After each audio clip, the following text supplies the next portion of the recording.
So বন্ধুরা Realme কিন্তু আবারও চমক দেখিয়ে দিল তাদের রিয়েলমি জিটি নিউ 6 এস স্মার্টফোনটি দ্বারা। কারণ এই স্মার্টফোনটি 18,000-এ যেসব অফার করছে আমার মনে হয় অন্য কোনো স্মার্টফোন এখনো এসব অফার করতে পারেনি। আর স্মার্টফোনটি লঞ্চ হওয়ার পর আইকিউ, পোকো এসব ব্র্যান্ডকে কিন্তু চমক দেখিয়ে দিয়েছে তারা। যেহেতু এটা একটা এসি এডিশন মিন স্পিড এডিশন, তাই নামও যেরকম তারা কথাও সেরকম রেখেছে। তবে শুধু হাইলাইটেড বিষয়গুলো দেখলেও তার পাগল হলে চলবে না। আমাদের গোয়েন্দা টিম রয়েছে এই সম্পূর্ণ স্মার্টফোনের ইনভেস্টিগেশন করার জন্য। সো গাইস চার্জার এন্ট্রি গল্প বাদ দিয়ে আমাদের মূল ভিডিওতে ঝাঁপিয়ে পড়া যাক। সো গাইস মূল ভিডিওতে ঝাঁপিয়ে পড়ার আগে যে কথাটি না বললেই নয়, আপনি যদি আমাদের চ্যানেলে মিন্স ওটিপিপি অনলাইন টেক প্রো বাংলা এই চ্যানেলে নতুন হয়ে থাকেন তাহলে প্লিজ এই চ্যানেলটি সাবস্ক্রাইব করে হয়ে যাবেন। এই চ্যানেল ফ্যামিলি মেম্বার আর পাশে থাকা বেল আইকনটি অল করে দিবেন। যদি আমরা ডিজাইনের কথা বলি তাহলে এই ডিজাইনটা অনেকেরই পছন্দ হবে এবং অনেকেরই পছন্দ হতে নাও পারে। তাই এটা যার যার ব্যক্তিগত ব্যাপার, আমাদের এখানে কোনো প্রকার নাক গলাবে না। স্মার্টফোনটির ব্যাকে রয়েছে ক্যামেরা সেটআপ এলইডি ফ্ল্যাশ এবং ব্যাকের ক্যামেরার সেই এরিয়াটুকু গ্লসি রেখেছে রিয়েলমি। 0.7 মিলিমিটার থিকনেসের সাথে আসা স্মার্টফোনটির ওজন করা হয়েছে 191 গ্রাম, যাতে ফ্রেম হিসেবে অবশ্যই প্লাস্টিক আছে। তবে এখানে কোয়ালিটির দিকে ওটিপিপি একটু হতাশ হয়েছে, কারণ এখানে একটু চিপ রেটের জিনিস ব্যবহার করা হয়েছে বিল কোয়ালিটিতে।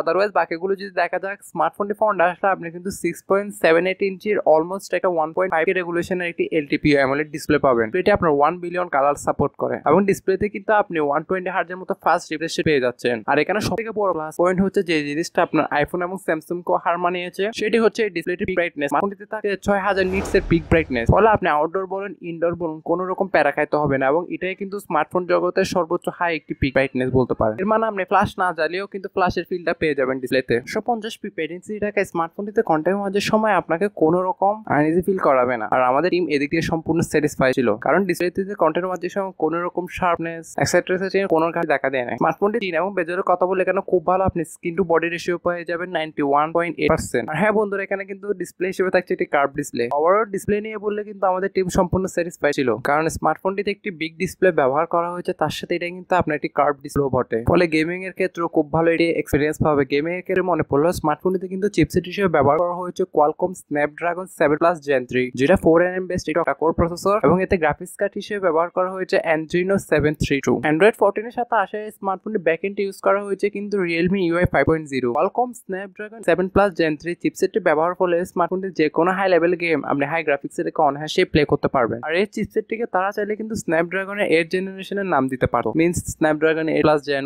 1 অথবা 8s Gen 1 এক্সেট্রা এক্সেট্রা। তোমার পারফরম্যান্স নিয়ে আমাদের ময়না তদন্ত করার পর আমরা কিন্তু এখানে সম্পূর্ণ স্যাটিসফাইড ছিলাম। স্মার্টফোনটি পোস্ট মর্টমের পর জানতে পারলাম যে 3টা অলাত রয়েছে। একটি হচ্ছে 8GB RAM 256GB internal storage, আরেকটা হচ্ছে 12GB RAM 256GB ইন্টারনাল এবং শেষটা হচ্ছে আপনার 16GB RAM 512GB internal storage. একটু ময়না তদন্ত পর আমরা জানতে পারলাম যে আপনার যে 16GB RAM ভেরিয়েন্টটা রয়েছে ওখানে কিন্তু আপনি মেমোরি কার্ডের মাধ্যমে আরো এক্সট্রা 16GB RAM বাড়িয়ে নিতে পারবেন, মিন্স তখন টোটাল 32GB RAM ভেরিয়েন্টের আপনি একটা মজা পেয়ে যাবেন। আর এখানে কিন্তু RAM টাইপ হিসেবে ব্যবহার করা হয়েছে LPDDR5X RAM। তবে অতি দুঃখের বিষয় হচ্ছে কিন্তু এখানে আপনি জাস্ট দুইটা ন্যানো সিম ইউজ করতে পারবেন, এক্সট্রা কোনো SD কার্ড ইউজ করতে পারবেন। এবার কথা বলা যায় আরেকটি গুরুত্বপূর্ণ দিকে স্মার্টফোনের ক্যামেরা ব্যাপারে। স্মার্টফোনটি ব্যাকে আসলে আপনার ডিউল ক্যামেরা সেটআপ পাবেন, যার প্রাইমারিতে রয়েছে কিন্তু 20 মেগাপিক্সেলের মেইন ওয়াইড সেন্সর, দেন সেকেন্ডারিতে রয়েছে কিন্তু 8 মেগাপিক্সেলের একটি আলট্রা ওয়াইড, দেন ব্যাক ক্যামেরায় কিন্তু আপনি OIS ও পেয়ে যাচ্ছে। ব্যাক ক্যামেরা কোয়ালিটি নিয়ে বললে অল ওভার পুরো এভারেজ ছিল। আর ব্যাক ক্যামেরা দ্বারা আপনি সর্বোচ্চ 4K তে 30 fps 60 fps এর ভিডিওগুলো শুট করতে পারবেন। আর স্মার্টফোনটি ফ্রন্ট আসলে আপনি 32 মেগাপিক্সেলের সেন্ট্রাল পাঞ্চল সেলফি ক্যামেরা পেয়ে যাবেন, যেটা অবশ্যই সেলফি লাভারদের জন্য প্লাস পয়েন্ট। আর সেলফি ক্যামেরা দ্বারা আপনি সর্বোচ্চ 4K তে 30 fps এর ভিডিওগুলো শুট করতে পারবেন। অল ওভার ক্যামেরা কোয়ালিটি নিয়ে ইনভেস্টিগেশন করার পর আমাদের টিম এভারেজ ছিল। তো আমাদের টিম অনেক খোঁজার পরে এখানে কোনো গর্ত পেল না, মিন্স 3.5mm হেডফোন জ্যাক পেল না। তবে এখানে আপনার স্টিরিও স্পিকার পেয়েছে। আন্ডার ডিসপ্লে ফিঙ্গারপ্রিন্টের সাথে আসা এই স্মার্টফোনটিতে যদি আমি সেন্সর নিয়ে কথা বলি তাহলে এখানে